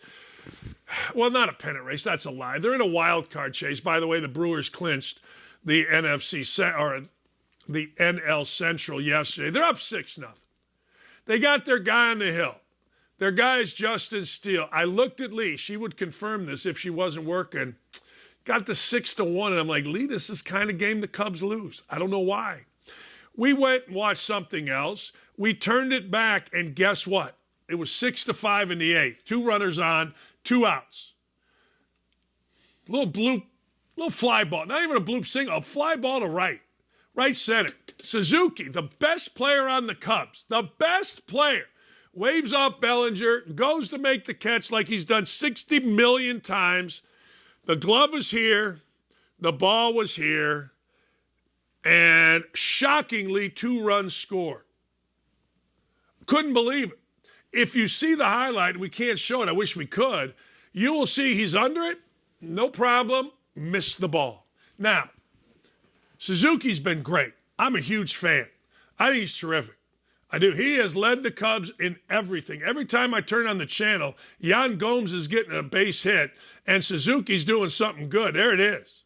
He's right there, and he misses the ball. He didn't drop the ball. He missed the ball. Cubs go on to lose. Suzuki came up in the top of the ninth, the next half inning, struck out on a wild outside pitch that Iglesias, the pitcher, made look like a wiffle ball pitch. So a bad inning now defines Suzuki with the Cubs, particularly if they don't make the playoffs. Look, I don't think it's fair, but we all understand this. We all understand that in the world of baseball, one play, one stinking effing play defines a season. Now, I know there's 162 games. I know that bad plays happen. I get that like it's my job. I understand the Cubs would not be there in the position they are if not for Suzuki. I'm all in on Suzuki. I am. I'm not going to lie. I love the guy. Great signing. I'm not mad about it. But I got to tell you, that was a monster miss. Maybe the Cubs would have lost. I don't know. Maybe the Cubs would have. Maybe the Cubs wouldn't have. I don't know. But what I do know is he dropped an easy fly ball that could have won the game. And the second he dropped it, tell me I'm wrong, Cub fans, every single Cub fan in America, overseas, anywhere, knew what was going to happen. We knew what was going to happen, like it's our job. We knew the Cubs were going to lose that game. There was absolutely no question about it. No question. 6-0. All right, you know the Ryder Cup is this weekend, and I, for one, am a bit fired up about it. Will it replace my football viewing? Oh, hell no. Oh, hell no. However, it will be viewed by me. Now, one of the things that I don't like about it is it always feels like the Americans are little brats. It always feels like they are. And the guy that personifies it for me, maybe not you, maybe you loved him on whatever that show was. But I didn't like Justin Thomas. I felt like Justin Thomas was a little brat. I feel like Justin Thomas was every guy whose ass I liked kicking in the Gary, Indiana, Lake Porter Junior Amateur when I made the finals by whipping a bunch of country club kids in a Purdue t-shirt and gym shoes. That's right. That's what I did. I'll get you guys the picture if I can find it. My mother has all these scrapbooks. I think they're somewhere in our house. I know there's a picture of me in my second place trophy because Danny Vitamus, who was a good dude, kicked the living crap out of me. But the Americans all seem like, and I can still remember their names, but I'm not going to say them, all these little country club pukes whose ass I would kick. Every day my dad would say, did you win? I go, yeah. Who'd you beat? So-and-so. He's on Maryville's golf team. So-and-so. He's on this golf team. He go, really? I go, yeah. But that's what the Americans seem like. And nobody personified it more. Nobody, ladies and gentlemen, nobody more than Justin Thomas. So Justin Thomas says, after I was picked from the team, it doesn't matter what it is, especially when it comes to people and stuff online. Everyone's got an opinion, and theirs is right, and everybody else's is wrong. At least that's what generally seems to me. So for that exact reason, I stayed away from social media, stayed away from the stuff online because I knew nothing good was going to come out of it. Justin Thomas was smart. See Sam Pittman? Sam Pittman, you're the coach of Arkansas. You don't have to run away from social media. You don't have to do that. What you have to do is understand to get off social media. Now, I'm one to talk because it feels like I'm on it 24/7. All right? And maybe I am. I guess. Maybe I am. I don't know.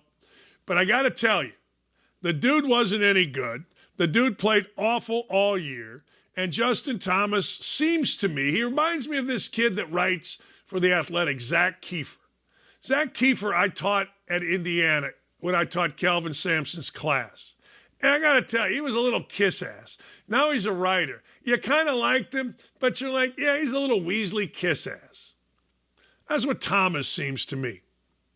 Thomas couldn't break 80 in some of the majors. I don't know. Guess what? Zach Johnson, who's the Ryder Cup captain and who famously blocked me on Twitter, picked him. So, hey, if you're going to get picked, it's the way it is. The way it is. Now, scientists are saying global warming is causing rising drug and alcohol use because sunnier days encourage day drinking. Hey, you're right. My response is, so what? I tell you what really does it. Look, I'm a lifetime person. 61 years as a person. I'm not a lifetime drinker. Didn't really drink professionally until I got done playing in college. Then it was like, yeah, I'd go to Nick's every day. Nick's a bar in Bloomington, great sandwiches, and have a couple of beers, sometimes too many beers. All right. Then I started really coaching, and I never hardly drank. Knight started acting like an idiot, so I'd bring 2 beers, put them in a cooler, and put them in my car after practice. I would drink one as I was driving home. If you're mad about it, I don't know what to tell you. I'd get about a half a beer in by the time I got home from practice. Then I would sit in the driveway, kind of turn the music on, and drink the other 1.5 or 1 1/3, whatever it was. That's what I did. And then when I was coaching at Bowling Green, I didn't drink very much. Maybe after a game if my buddies were in town, but never much. Let me tell you something. I moved out to a lake. Even when I was divorced, living in Zionsville, not on a lake, I didn't drink much. Enough. We'd have a party. Then I got divorced and I was a maniac. I was going out. I was being crazy. I was having the sex like it was my job. I was a male gigolo. Then I found Lee. Finally convinced her I'm the guy for her. we moved to a lake, and I got to tell you, screw the sunshine. You live on a lake, all you do is drink. Honest to God, you're cooking outside, you're drinking. You're sitting outside, it's a lake, you're drinking. Sunshine, my ass. Get on a lake, get on an ocean, get on a river, get on water. You're drinking. It's what happens. I don't give a damn if it's October and it's gloomy, which is what Indiana is, at least southern Indiana is. I'm drinking because I look out here and I see ducks or geese or pelicans that are flying back south that stop here on their way to Florida. It's mind-boggling. So if you want, first off, global warming's a sham. Look at the George Carlin bit. He'll explain it to you. Second off, politicians are getting rich from it, so it really doesn't exist. Third off, it ain't causing drug and alcohol. Water is. Living on water. Why do you think Jimmy Butler, yes, that's me.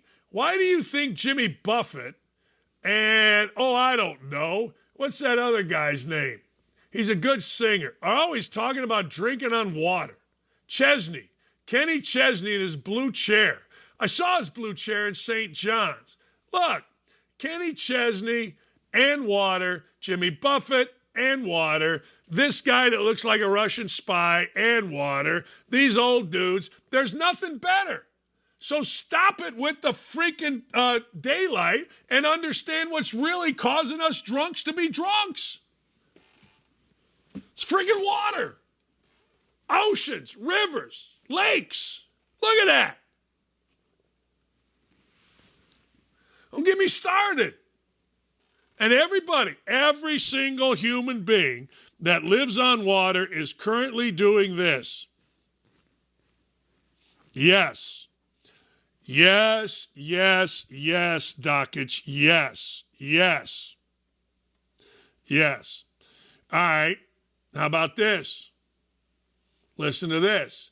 Just when you think San Francisco and Oakland can't be any bigger dump, I've always wondered about this. Burglars are raiding yachts and houseboats. That's right.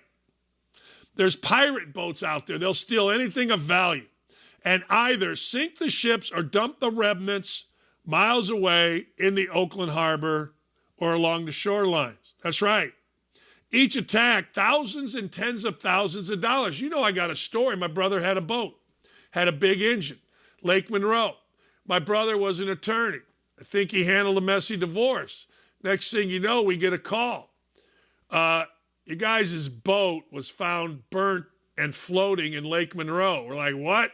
We went down there with a police detective. The detective looked, he goes, yeah, they stole all the gas from all these other boats. This boat over here had the keys in it.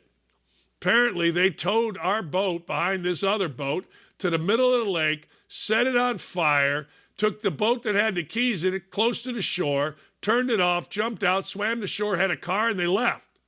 All we had was a burnt boat. Damn. I never understood it.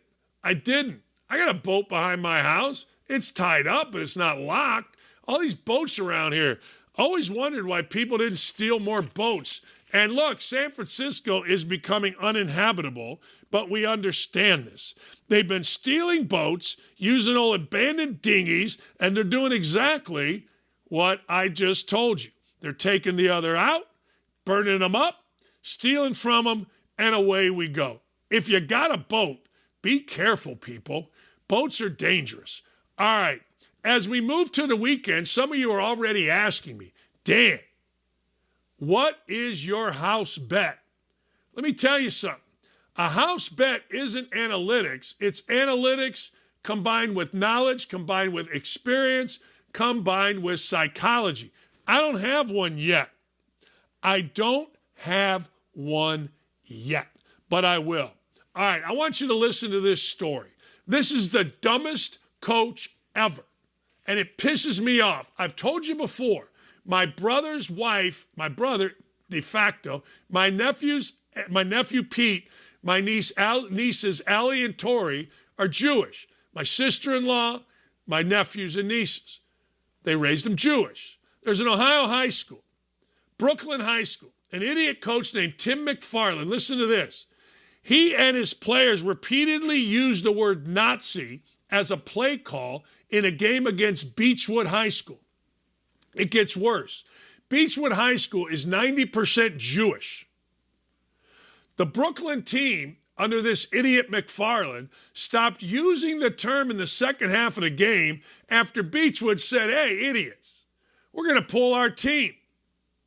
Several Brooklyn players, under the guise of this idiot coach McFarland, continued to use the racial slurs at the Beechwood players. It's unbelievable. So this idiot McFarland handed in his notice of resignation to the superintendent, and he expresses deep regret. He and the school apologized for hurtful and harmful speech.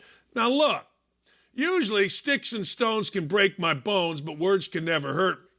It's usually how I go through life. But this is historically stupid. Imagine you're a coach. You know you're playing a Jewish team, a Jewish school, and you're going to intentionally call out Nazi and other slurs? What is wrong with you? Seriously. Now, we all know, and thank goodness for Bruce Pearl, anti-Semitism is on the rise in the United States. Why? I don't know. But that's just what we do. But this guy McFarland is the dumbest human being currently walking the planet. Non-violent crime division. Non-violent crime division.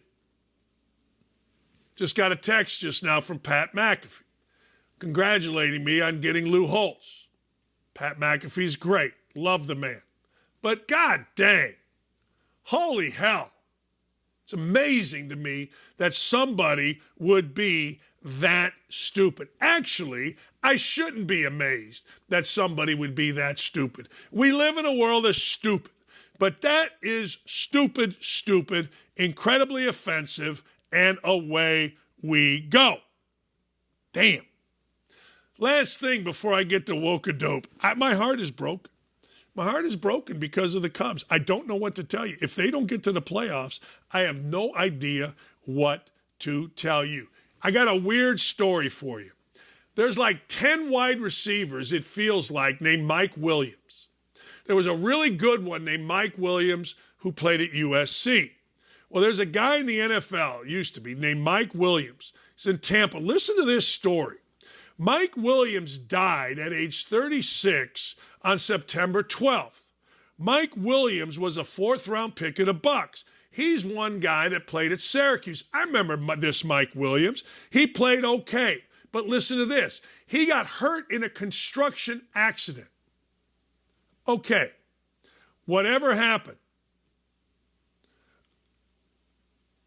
Guess what? 3 idiots came in to his hospital bed. Gave him drugs. Street drugs. Mike Williams died in a hospital bed. There are reports, and apparently very credible, that some of his, I guess, friends, I don't know, came in and gave him drugs. You're in the freaking hospital.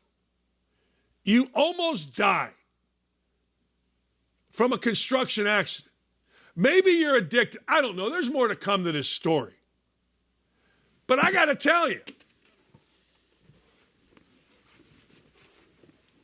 who thinks to do that? Maybe he's got such an addiction, his friends were helping him. But who thinks, hey man, Mike's in the hospital, we got to go get him some oxy. You're in the hospital. Let the hospital people. This one disturbed me because I'm like, what could you possibly think doing that? So now a couple of idiots, I would think, are probably going to be charged with murder for doing that. What the hell Wednesday needs to be changed. I love the concept, but we got to throw in some of this kind of stupid. What the hell? Speaking of what the hell, America's dumbest, Elle Duncan, is now saying, in her mind, Taylor Swift and Travis Kelce relationship is a stunt. America's dumbest with thoughts. Yeah. That's it. She's saying it's a stunt. how does anybody know? Like, how does anybody really know? You know, Taylor Swift, by all accounts, went and paid for everybody's food at a restaurant. The restaurant closed so they could hang out together. I don't know whether it's a stunt. I know this. Anybody dating Elle Duncan would have to be a stunt. I mean, me? You would have to be a complete dum-dum if you're going to go in there and you're going to shtup Elle Duncan. Hey, guys, is it all right for McAfee to use our Lou Holtz? Yes, it is? Okay. He just texted me about it. And you know what? Pat's the king. And we got to answer Pat quick. So I told him yes. All right, ladies and gentlemen. And by the way, thanks to Pat for having Lou Holtz on. Lou Holtz gave great stuff on McAfee's show. McAfee's show is terrific, but Holtz gave great stuff. And it said, and then all of a sudden, here's what happened. I'm watching Ryan Day. Now, my guy Aaron told me, and Nick told me that we were going to have Lou on, Coach Holtz on Monday, and I'm listening, and Ryan Day's going psycho, right? He's going nuts, and I love Ryan Day for doing it. I feel you, Ryan Day. I do. He's doing it right. He's defending his team, and I'm thinking, wait a second, we got Lou Holtz on. Holtz was outstanding, fantastic, absolutely great. And next thing you know, we got him coming on.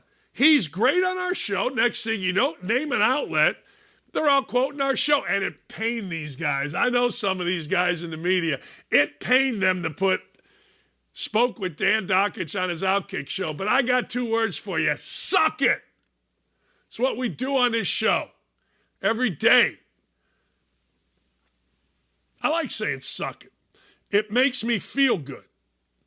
It makes me feel good. Suck it. Hey, you over there with the big cans. You know I love saying cans. Suck it. All right, woke and dope me. Let's see what the dokes of the wolf. By the way, I've lost 6 pounds. Let's see it. I will beat Donald Reagan. I will beat Donald Reagan this September. You can take that to the post office. Oh, my God. How good is that? Seriously, how good is that? I will beat Donald Reagan in September. Huh? You can take that to the post office. And he tries, those eyes, he tries to look so tough. He tries. Look at my eyes. His eyes are usually... It would be interesting as hell. It really would be, to know what medicines he's on a daily basis, because sometimes he's fairly coherent. I'll never say totally coherent, but he's fairly coherent. And other times, he doesn't know where his backside is to save his life. Huh? I will beat Donald Reagan this September. You can take that to the post office. Whoever put that up there, that was really good. What's next?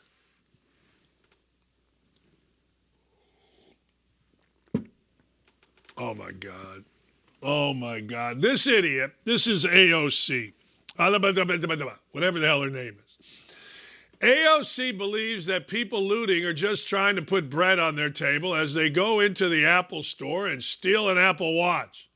Well, they can sell it, for money. Uh-huh. This idiot shows no body. It's pretty good. If money doesn't grow on trees, why do banks have branches? Now, you know what's going to happen. Somebody on Twitter is going to call us racist. Good. Somebody on Twitter is then going to give us the entire resume of AOC. Better. Give us her resume. Let us know how smart she is. That's like my friend Greg Doyle at the Indy Star when Richard Sherman acted like an idiot. He had to remind everybody, Richard Sherman's really smart. He's really smart. Okay. All right. Remember, he went to Stanford. Yeah, you couldn't just say the dude's an idiot. We treat people based on the content of character, not the color of their skin. So there you go. Travis Kelce, shout out to Taylor for pulling up. That's pretty ballsy. It was definitely a game I will remember. We just slid off in a getaway car at the end. There you go. What's next? I don't watch CNN for the same reason I don't drink out of the toilet. It's just not right. It's just not. Look, toilet water may be clean. You scrub the toilet, the water may be clean. Life dependent on it, I suppose I would drink out of the toilet. There's a conversation going on right now. A.J. Hawk on Pat's show talked about drinking his own urine. There's always been talk about urine. The urine actually is better for you than most things that we drink. Moises Alou peed on his hands, make his hands tougher. But I don't do it because it's just not the right thing to do. If I had to survive, I would do it. If I had to watch CNN to survive, I would do it. If I had to drink toilet water, I would do it. But other than that, I'm not doing it. Why? It's just not the right thing to do. Period. I don't know what else to tell you. I don't. Hey, a lot of you are asking for our friend Ryan Burr. Ryan Burr is the man when it comes to the Ryder Cup. We'll see if we could get Ryan Burr on and get his take as Ryder Cup, I believe, starts tomorrow. We will also finish this week. There will be a house bet. Ladies and gentlemen, I know we all want to make money, but I've only given you, I think we're 3 or 4 weeks into the season. I've only given you 3. I skipped a week. If I don't feel it, it ain't coming.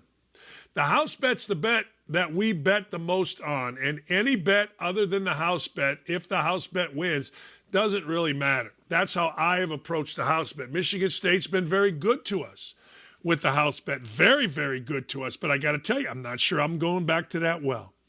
Anyway, cannot thank Nick. Nick 2. Ryan, awesome. Dylan, fantastic. Beth, the Booker. Katie, Haley. Of course, Aaron. And the Gazdas, Gary, and the great Clay Travis. I hope I can hang in here. I hope the Cubs can get it done again. I am still all in on the Cubs. I am still all in on Seiya Suzuki. If you're not, I get it. We've had a lot of failure in our lives. It's hurt us, but I'm still here. And the Cubs are going to make the playoffs. They're going to play the Brewers. They're going to whoop that ass. Have a great, great afternoon, everybody. If it's nice enough, I got 18 holes in me today. I do, starting at noon. I'm going to win some money. And I'm going to Sizzler. I'm going to Sizzler. See you tomorrow. Thanks for being here. You guys on the YouTube chat, thank you so much. You guys that watched on Twitter, on Facebook, or OutKick, wherever you're watching, thank you. Tell your friends.